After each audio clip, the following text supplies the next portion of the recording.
लेकिन हमू जवाब पिंका के इनके गीत में दे एकदम दे देवे जवाब कि तहरा पो मोरत बानी आई हो दादा हम खुद पाले नहीं कि गोलू जी गीत हमरा के सुनाई लेकिन इनका ध्यान नहीं है हम सुना देता नहीं फिर ई तो कि अच्छा तहरा पो मोरत बानी अरे राजा हो ताप से झरका से झकले बाड़ा झरका से झकले बाड़ा बिहसी के जाप से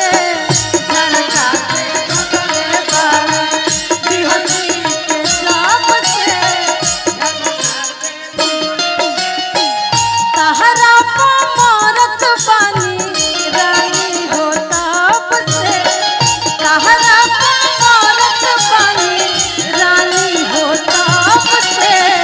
झरका से झकले बाड़ू झरका से झकले बाड़ू बिहसी के चौक से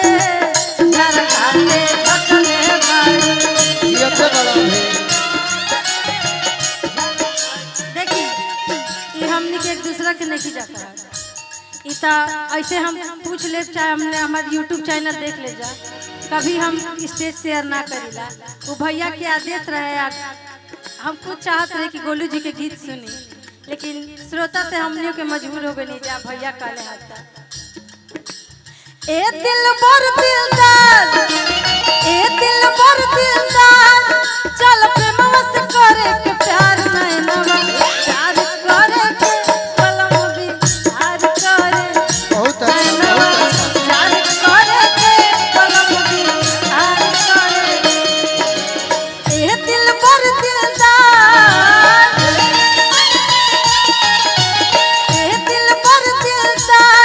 चल प्रेमवा से करे के प्यार नैनवा प्यार करे के कलम भी प्यार करे के नैनवा प्यार करे के कलम भी प्यार करे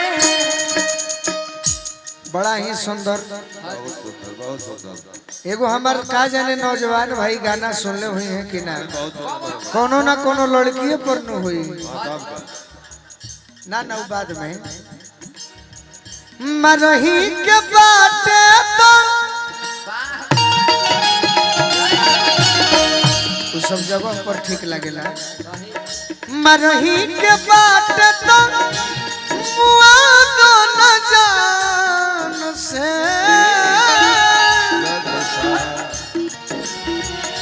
कहे के मुआ वेलू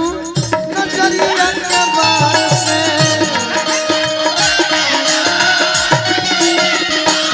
कहे के मुआ वेलू नजरिया के बार से झरका से झकले बाड़ू की हंसी के जब से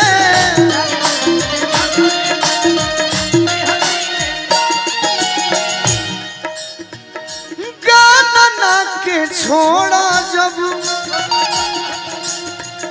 मन न मिलल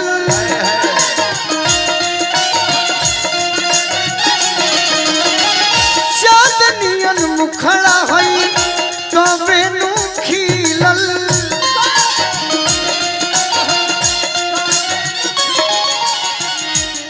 तू ही बनबू बीबी हमार तू ही बनबू बीबी हमार कह देनी सबसे झरका से झकले बाड़ू झरका से झकले बाड़ू की हंसी के जब से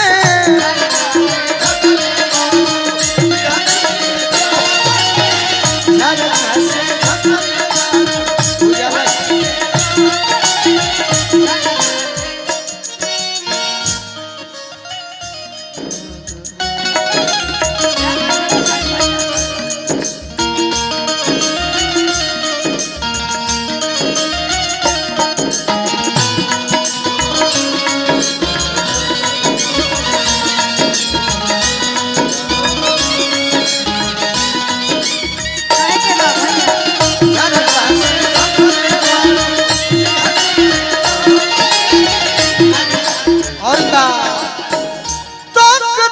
में रहे दीदार तहर लिखल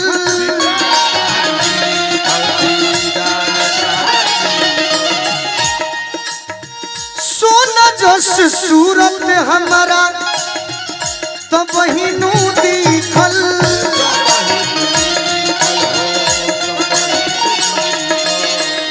तोहरे लदुआ रोजे अरे बेसुरा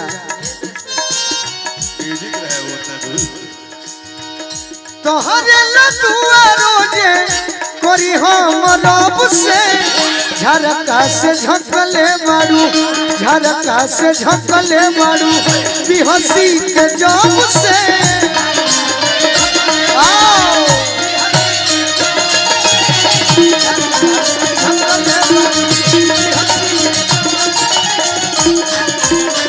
एगो रउरा के नया गाना सुनाई शायद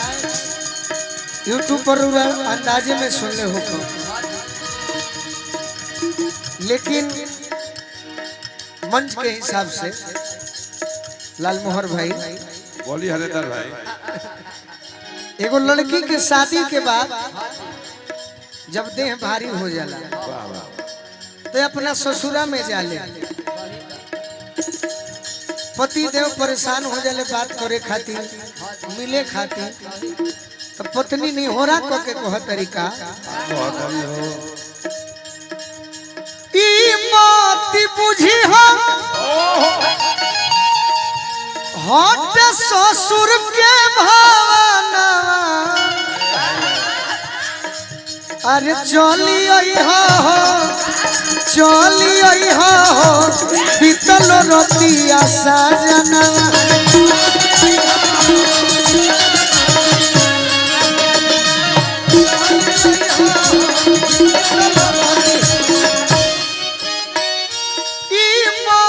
बुझी हो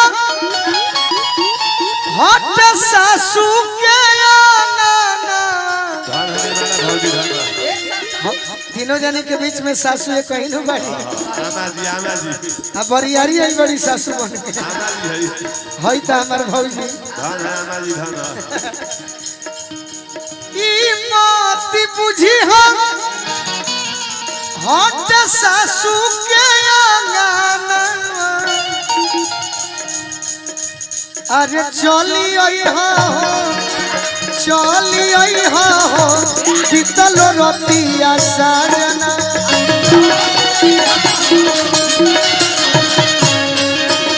चली आई हो बीतल रतिया साजना और का कहतारी मेजर मेनू भैया तोरा जनतानी छूटल जवना दिन से ससुरवा वही दिन से दिलवा तार टूटल बा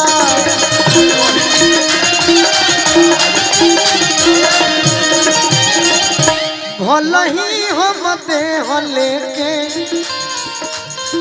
आ गईनी नैहारा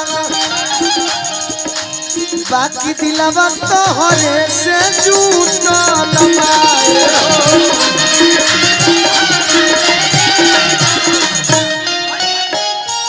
ई मत बुझी हो हट साला के भावना बाबूजी के अरे चली आई हो चली आई हो अब प्यार करे के बा